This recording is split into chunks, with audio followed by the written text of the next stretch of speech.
Bismillahirrahmanirrahim. Assalamualaikum warahmatullahi wabarakatuh.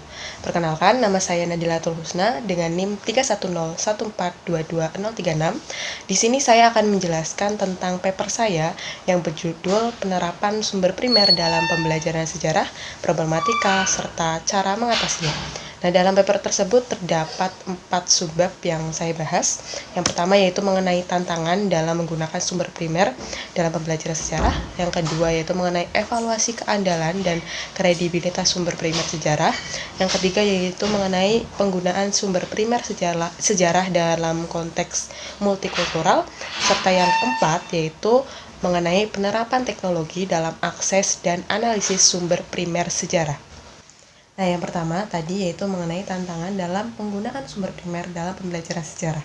Nah, sumber primer ini sebenarnya sumber yang cukup penting dalam memahami suatu peristiwa sejarah, dan dengan menggunakan sumber primer ini dapat memberikan banyak sekali dampak positif apabila digunakan dalam pembelajaran sejarah. Karena sumber primer ini biasanya berupa sumber langsung, sumber asli yang belum direkonstruksi. Dan biasanya dalam sumber primer ini berisi beberapa perspektif yang berbeda. Sehingga apabila peserta didik itu mempelajari sumber-sumber primer sejarah yang perspektifnya itu berbeda, maka peserta didik itu dapat memahami bagaimana banyaknya perspektif itu dapat mempengaruhi interpretasi sebuah peristiwa sejarah yang sama. Sehingga dengan hal tersebut peserta didik bisa paham bahwa mempelajari sejarah itu tidak hanya melalui satu perspektif saja, tetapi bisa dipelajari melalui 2 atau bahkan lebih perspektif. Nah, selain itu, dengan mempelajari sejarah melalui sumber-sumber primer sejarah itu juga dapat memperdalam analisis peserta didik terhadap peristiwa-peristiwa sejarah, juga dapat meningkatkan literasi peserta didik terhadap peristiwa-peristiwa sejarah yang dipelajari. Nah, namun dalam mempelajari sumber-sumber primer sejarah itu terdapat beberapa tantangan yang dialami. Yang pertama yaitu mengenai gaya bahasa. Biasanya dalam sumber primer sejarah seperti contohnya itu naskah lama, itu biasanya bahasanya menggunakan bahasa kontemporer atau bahasa zaman dulu yang mungkin saja itu sulit dipahami oleh peserta didik, sehingga ketika peserta didik mempelajari dokumen tersebut, peserta didik akan kesulitan untuk membacanya atau bahkan untuk memahaminya karena dari bahasanya saja peserta didik itu sulit untuk memahaminya. Yang kedua yaitu ketidaklengkapan dari adanya sumber primer sejarah. Nah, karena sumber primer sejarah ini merupakan sumber asli atau sumber langsung, jadi biasanya dalam mencari sumber tersebut itu sulit karena ketidaklengkapan atau tidak lengkapnya sumber primer sejarah tersebut, sehingga ketika peserta didik akan mencari atau mempelajari sumber primer tersebut, bisa saja peserta didik itu mengalami kesulitan karena keterbatasan akses dan tidak lengkapnya sumber primer itu tadi. Nah, yang ketiga yaitu mengenai bias dalam sumber primer sejarah. Bias yang dimaksud di sini adalah subjektivitas dalam sumber primer sejarah. Sebagai contoh, misalnya sumber primer sejarah yang digunakan adalah sumber wawancara kepada tokoh tertentu. Nah, biasanya apabila dilakukan wawancara terhadap 2 tokoh yang berbeda, tetapi wawancaranya tentang peristiwa sejarah yang sama. Nah, apabila terjadi subjektivitas di sini, maka pembahasan dari 2 tokoh ini akan menjadi berbeda. Karena itu tadi adanya subjektivitas, sehingga interpretasi terhadap peristiwa sejarah itu juga akan menjadi berbeda. Nah, hal ini dapat menimbulkan kebingungan bagi peserta didik ya, tentang mana yang lebih tepat atau mana yang lebih benar.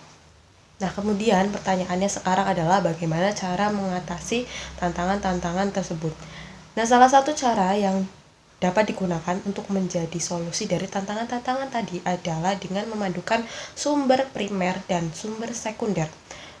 Mengingat salah satu tantangan yang saya sebutkan tadi adalah keterbatasan akses terhadap sumber primer serta ketidaklengkapan sumber primer sejarah, maka yang dapat dilakukan oleh guru dan peserta didik dalam mempelajari sumber sejarah adalah dengan memadukan sumber primer dan sumber sekunder. Jadi meskipun digunakan sumber primer, sumber sekunder di sini, tetapi sumber primer itu tetap menjadi sumber yang terpenting dalam mempelajari peristiwa sejarah. Nah, pembahasan yang selanjutnya yaitu mengenai evaluasi keandalan dan kredibilitas sumber primer sejarah. Mengingat sumber primer sejarah ini tersebar di internet dan juga biasanya dapat didapatkan melalui sesi wawancara terhadap tokoh tertentu, tetapi belum tentu sumber-sumber primer yang didapat adalah sumber yang kredibel. Maka dari itu, ketika mencari suatu atau mendapatkan suatu sumber primer sejarah, perlu dipertanyakan apakah sumber tersebut kredibel atau tidak. Nah, cara untuk mengetahui apakah suatu sumber primer sejarah itu kredibel atau tidak, beberapa caranya, yaitu yang pertama dengan membandingkan satu sumber primer sejarah dengan sumber primer sejarah yang lainnya, atau membandingkan suatu sumber primer sejarah dengan sumber sekundernya. Jadi, untuk mengetahui keandalan dan kredibilitas dari sumber primer sejarah perlu dilakukan evaluasi dengan yang pertama, yaitu tadi dilakukan perbandingan baik antar sumber primer maupun sumber primer dengan sumber sekunder. Dan yang kedua adalah dilakukan analisis secara mendalam mengenai isinya, konteksnya, dan maksud dari sumber-sumber tersebut. Jadi dalam mengevaluasi keandalan dan kredibilitas dari sumber primer sejarah diperlukan kemampuan analisis yang cukup baik sehingga baik peserta didik maupun guru dapat mengambil kesimpulan apakah sumber yang mereka gunakan itu kredibel atau tidak. Nah, pembahasan yang berikutnya yaitu mengenai penggunaan sumber primer sejarah dalam konteks multikultural. Konteks multikultural yang dimaksud di sini adalah mengenai keberagaman ras, etnis, dan kelompok masyarakat. Mengingat di era sekarang ini banyak sekali etnis, banyak sekali ras, banyak sekali kelompok masyarakat, terutama di Indonesia. Tentunya hal ini tidak terlepas dari sejarah-sejarah atau peristiwa penting mereka. Sehingga dirasa sangat penting untuk mempelajari tentang sejarah dalam konteks multikultural ini. Nah, untuk mempelajari sejarah dalam konteks multikultural dapat dilakukan dengan memanfaatkan sumber primer. Nah, melalui pemanfaatan sumber primer sejarah dalam lingkup multikultural, peserta didik dapat memahami bagaimana sejarah atau peristiwa-peristiwa penting di masa lampau tentang keberagaman etnis, keberagaman ras, dan bagaimana tentang keberagaman kelompok masyarakat, serta bagaimana peristiwa-peristiwa tersebut dapat mempengaruhi berbagai etnis atau mempengaruhi etnis-etnis di masa sekarang. Pelajari sumber primer sejarah dalam lingkup multikultural juga dapat membuka pemikiran peserta didik tentang keberagaman dari kelompok masyarakat, serta bagaimana cara untuk menghargai dan menghormati adanya keberagaman tersebut. Bahasan yang selanjutnya yaitu mengenai penerapan teknologi dalam akses dan analisis sumber primer sejarah. Nah, dalam menggunakan atau mengakses sumber primer sejarah ini bisa digunakan dengan teknologi-teknologi yang ada di masa kini. Nah, teknologi-teknologi yang dimaksud itu tidak hanya teknologi digital, tapi bisa juga teknologi informasi atau juga teknologi-teknologi yang lain. Contoh pemanfaatan teknologi untuk mengakses dan menganalisis sumber primer sejarah itu adalah melalui lokakarya bagi guru sejarah. Nah, dalam lokakarya ini ada 4 tahapan, yaitu mengenai perencanaan, pengajaran, pembinaan, lalu penilaian dan refleksi. Melalui program lokakarya ini, guru sejarah dapat merancang satu pembelajaran yang berbasis sumber primer, sehingga sumber primer ini dapat dimanfaatkan dengan baik dalam pembelajaran sejarah. Kemudian selain itu, dapat juga memanfaatkan karya wisata atau kunjungan ke situs-situs bersejarah. Jadi, guru sejarah ini dapat mengajak peserta didik untuk mengunjungi situs sejarah tertentu sehingga peserta didik itu tidak hanya belajar sejarah di kelas tetapi juga bisa belajar langsung dari situs sejarah. Nah, karena dari situs sejarah inilah peserta didik dapat mengetahui lebih dalam mengenai sejarah-sejarah dari suatu peristiwa tertentu. Nah, kemudian yang selanjutnya yaitu pemanfaatan objek-objek bersejarah di lingkungan sekolah atau di lingkungan peserta didik. Ini hampir mirip dengan kunjungan ke situs-situs bersejarah, tetapi ini lebih ke menganalisis atau mempelajari satu objek bersejarah di lingkungan peserta didik. Nah, melalui pemanfaatan dari objek bersejarah ini, peserta didik dapat mengetahui dan memahami bagaimana peristiwa-peristiwa bersejarah di lingkungannya.